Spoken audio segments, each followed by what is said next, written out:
Hello, hello. Um, it has come to our knowledge how this very dangerous sect of Yoruba people, I call them the gangsters of Lagos. This group was established by Chief Obafemi Awolowo. It has been passed down to our current president, President Bola Tinubu. Now, this group are the ones that are dividing this country with their dangerous weapon, their tongue. We are all here in around 2010 in President Tinubu's bid to be president at all costs. It doesn't matter what it takes. Now, let me tell you, the killing in Nigeria means nothing to him because he is the king in this game. It means nothing to him so long as he remains president. That's all that is interests him. Now, when did we start hearing this Boko Haram and all the rest of it? That group was established for jihad. Now, this jihad had been with us since Islam entered Nigeria, and they have been looking for a way, to Islamize the rest of Nigerians that are dominated by Christians. And unfortunately, Southeast, South happen to be 99% Christians. So that's just the problem.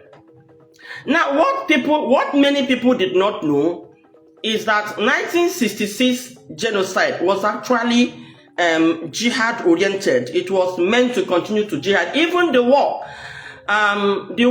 was also meant to a continuation of the jihad because they thought they are going to wipe people. In fact, they saw it as a ticket, to come in and finish the Igbos, but they did not expect the resistance they met on ground.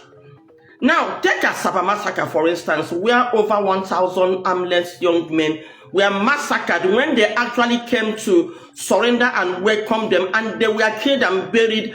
That very genocide is still buried today in this country.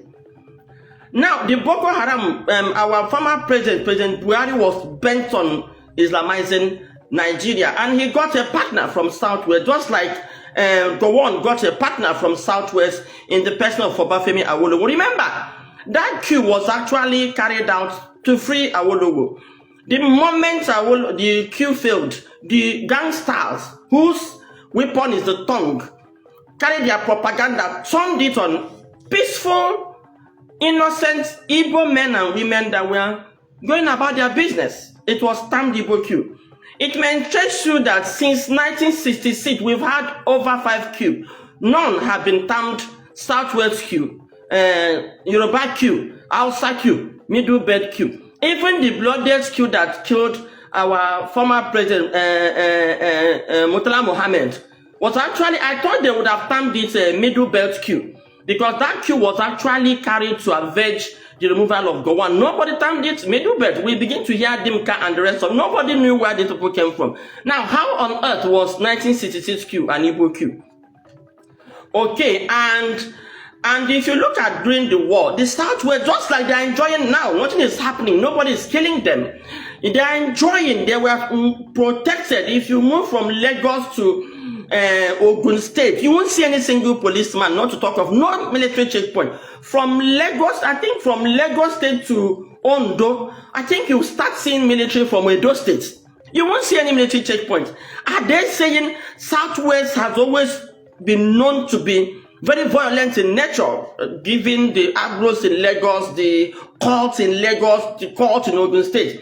But they did not deem it fit to send militaries. Only in the Southeast, Southeast has maintained even from world ranking, the most peaceful region in the country. All of a sudden become a war zone. It was actually well planned. Our governors were deceived, cajoled into allowing the military into our domain. Go and check. From 1999 till when the civilian rule came on board, till 2021, there's nothing like Southeast being having security issues. You can see minor kidnapping like any other place, stealing like any other place. This is all you can see. We were relatively enjoying peace. Even with the sit at home, there was nothing like, nobody would say anybody is enforcing. Because the governors have lost relevance, they invited the militaries. And then when they invited the militaries, the federal government now contracted the jihadists. This is in the public domain. Asari has come to boast to the federal government upon all we did for you with trailer load of bones and skulls. He actually boasted. It's in the public domain. He actually boasted. Now, if this were to happen in Southwest, Nigerian media space would have busted, would have gone agog. It was silenced. I didn't see any mainstream media carry it. They actually contracted a jihadist, broke a jail in Imo State, you know where. Hand over those criminals to Asari and they pour them in the Southeast. Now, let me tell you, the outfit Asari used to operate in the Southeast, the Ebubago. Now, go and investigate all the areas you have this Ebubago where we have most of these killings. The areas that did not welcome the Ebubago, there was no single killing. And now, the outcry, the bloodshed, because it was not happening to our brothers in the Southwest. We did now relate it to 1966 kill and killing. Nobody has ever shown sympathy to over 30,000 innocent men and women, young men, young women that were killed innocent. Our Yoruba brothers still have the mouth to also refer to 1966. None of them has ever referred to the killing of the Southeast. What you hear them say is the killing of Saldana, of Sokoto, all those people. But 30,000 Igbo men remain silent.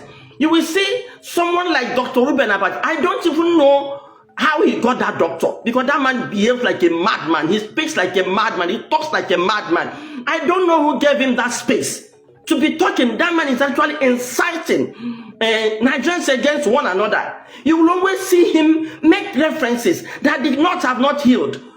Who is to heal here? Is it the North or the Southeast?